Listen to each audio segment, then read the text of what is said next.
Hey guys, Rob from Georgia here with you, aka VHS82 apostrophe, with another edition, episode 32, I believe, of my Italy's Holocaust, specifically looking at the films from 1979 to 1994, really bookended by Lucio Fulci and Michele Soavi. But today, man, for 32, just a quick one, I think, man, but you know how that goes, right? From Severin, man, finally put out, man.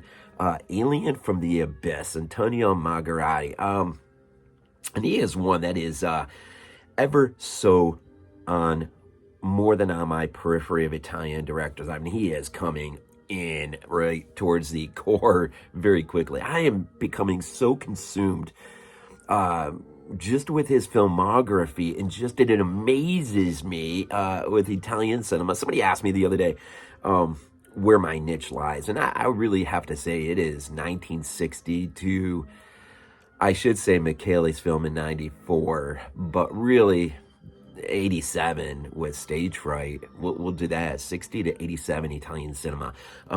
Beginning with Mario Bava and ending with Michele Soavi. How's that? But in there, man, these guys, man, and this is really one of the reasons I love Italian cinema, was their ability to move from one genre to another so effectively, man. I'm just thinking of Margheriti in Battle of the Worlds, 1961, I'm pretty sure it was. Claude Rains, that is not in my collection yet, but I've seen it. Compliments of, and this is horrible, YouTube, and the transfer is absolutely horrible. But one of the nice things about this Severin release is, and I'm going to speak more to this on my BodyBags review, but Eduardo Margheriti, forgive me if I pronounced it wrong, he's got an incredible documentary on here. It's only about an hour long, but to his dad and his career. And it is a pretty well-packed documentary. But anyways, I mention it because it highlights much of his filmography, just the scope and span of it. And one of the movies that is referenced right off the beginning is Battle of the Worlds with Claude Rains.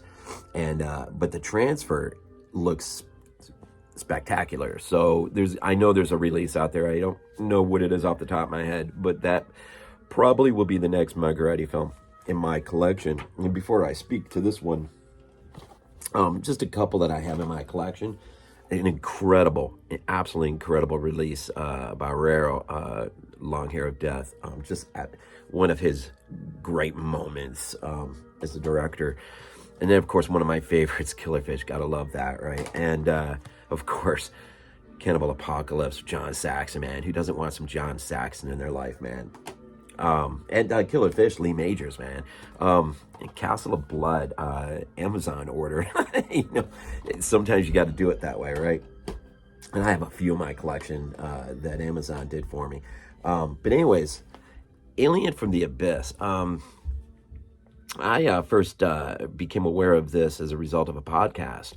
And it's one of my go-to listens. I don't know how many out there got go-to listens where you go back and repeat listening just because you liked it so much. But this is one of them. And so eventually when I heard of the Severin release, I went ahead and jumped on this thing. And partly too because of The Outsider, which is the cinema of Antonio Margheriti by his son, which is fantastic. But for this particular film, let me just read a little bit off the back here. For one of the final films of the legendary career, director Antonio Margheriti headed to the Philippines to deliver the perfect 80s Italian popcorn flick.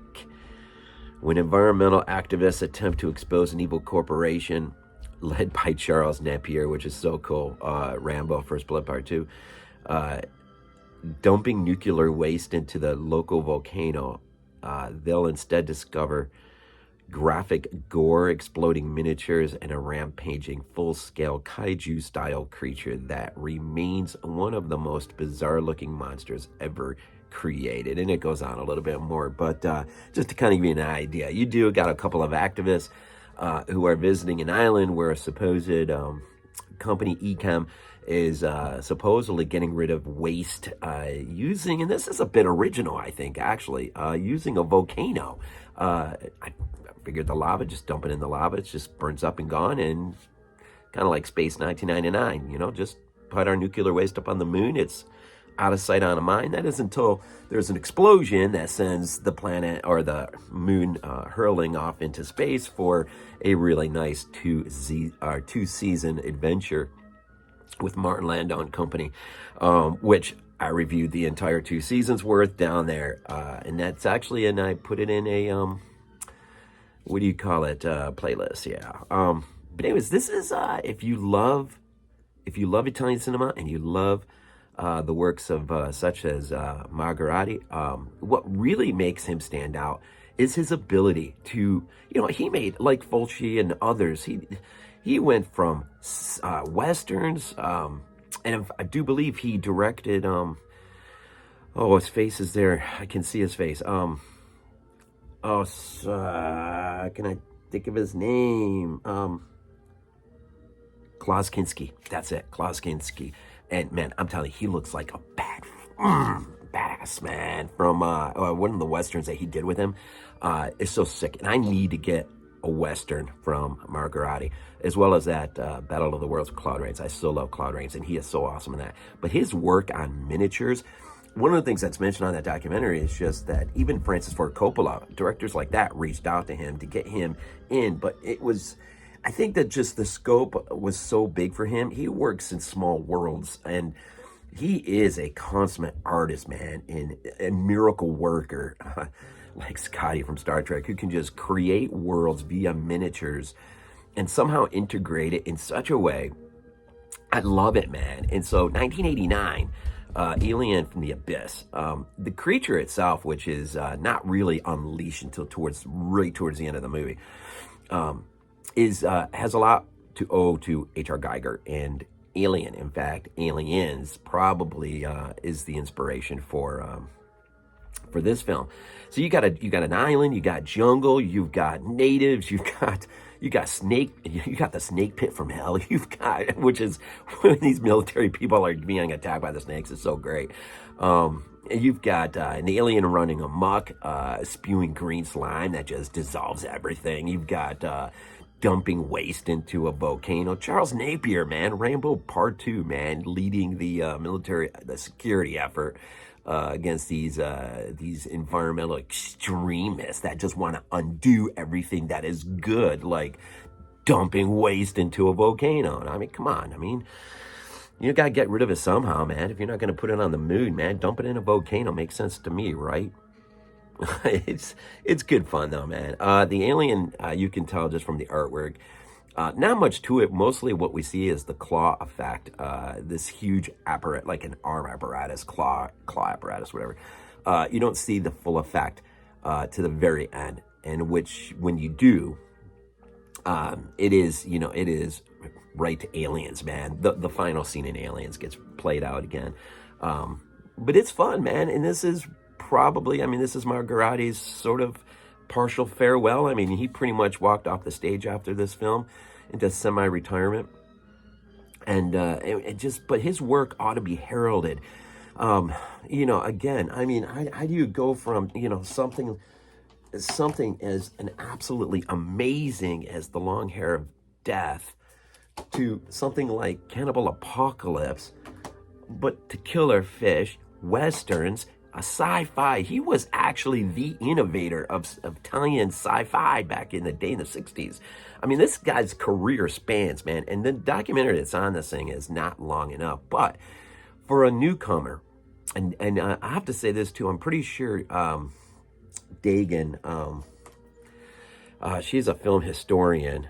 Is she on here? I thought she was on here. There is a commentary by film historian Tim Lucas on this one, but I thought I had a commentary from Sam Dagan. I might be thinking about one of my Lindsay films, but I'm sure if you have one of his movies and she has a commentary track on there, I'm sure it is going to be an hour and a half of just solid history of Margheriti, because she is outstanding. She has one on the Fulci, on the Cauldron release of City of the Living Dead, and she is just absolutely amazing in terms of what she brings to the table and her knowledge of Italian history, film history. But Alien from the Abyss, it is what it is. Some of the acting is a little cheesy, of course, and but would we have it any other way? And the thing that just I'm always reminded by, it's the story. It is, what it surrounds or blankets the story may not be, fed by billions of dollars, but look how many movies cost, in the millions, and they're crap, man, because they have no story driving them. And that is the thing, what you can say, and, Eli Roth, said this ad nauseum, it's the story, it is, that's why we love Italian cinema. We just want a good story, man. And to see, even by 89, to see miniatures being created to this grand effect, it is amazing. Now that we live in this world of CGI or CG, whatever. It's one of the things that made going back into space 1999 so much fun, was just the handcrafted models, model making, miniatures, and just the integration of how you film certain scenes and mesh it all together, and the matte paintings, and these guys did more with little than so many today do with a lot. And Rob Zombie, love him or hate him, whatever your position on him is, he is a modern day equivalent in the sense of he's best at working with the littlest. He ended up making The Devil's Rejects for way less than what he was granted. But that's how he works. I don't know how he has not put more to work by more studios, just because he saves money. But then sometimes I don't think the studios want to save any money. They just want to pour money in, think they're going to hit it big, and then it's crap, right? But anyways, Alien from the Abyss. How is your Antonio Margheriti collection coming along? Some of the ones I just showed you are some movies that you really ought to have. But if you don't have any in your collection, you got to have some Long Hair of Death. And here's another guy, Cannibal Apocalypse, man. Just two really, really awesome films. So really, I don't want to go much further than that. I will say this, though. We always usually reference Jim Harper and his Italian horror, and he was sort of middle of the ground with this. He didn't want to venture off into being too critical, and he didn't want to be that nice.